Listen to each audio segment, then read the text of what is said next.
So, folks, listen to the President Trump. He is telling the truth. That's the subject of today's riff. When President Trump keeps telling the media that Operation Epic Fury is almost over, and based on the information, you're looking at several more weeks before U.S. war goals have been met, people should listen to him. You don't have to take my word for it. Take a listen to a veteran legacy reporter. Here it comes. I've covered 5 different presidents. I have never seen one other than Donald Trump, who regularly takes phone calls from reporters. I've spoken to him over the phone 3 times since the military operation, the war against Iran started. In each of those cases, I simply called him and he answered.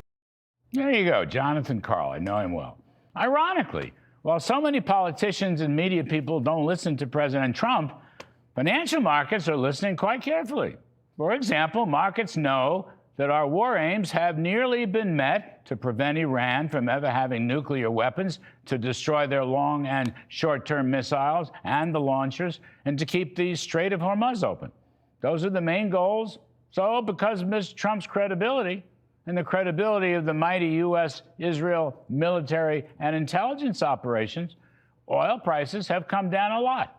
And stock prices have rallied because they believe what the president is telling them. I know he's the rare president who has credibility, but he has credibility. When he posts on Truth Social that the U.S. will provide reinsurance for all tankers and will likely provide assistance from our Navy, we should believe him. When he says there's not going to be boots on the ground, with a very narrow possible exception of special ops, we should believe that too. My pal Jason Trenner is probably right to say that it would be a mistake to confuse President Trump for a neocon. He's no George W. Bush, and there's no Donald Rumsfeld to persuade him that it's in America's interest to make Iran safe for democracy. Well, President Trump will get out of Iran as soon as the war aims are met. Now, Jason's a little harsh on Mr. Bush and Mr. Rumsfeld, but the point is, Donald Trump is more pragmatic and does not want forever wars.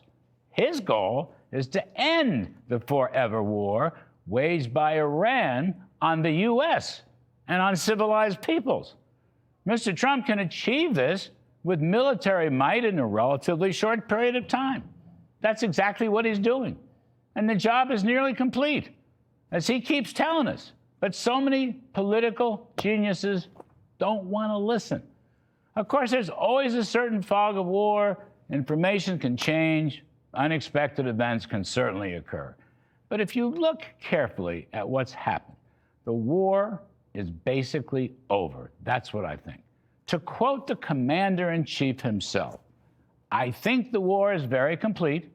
Iran has navy, no communications. They've got no air force.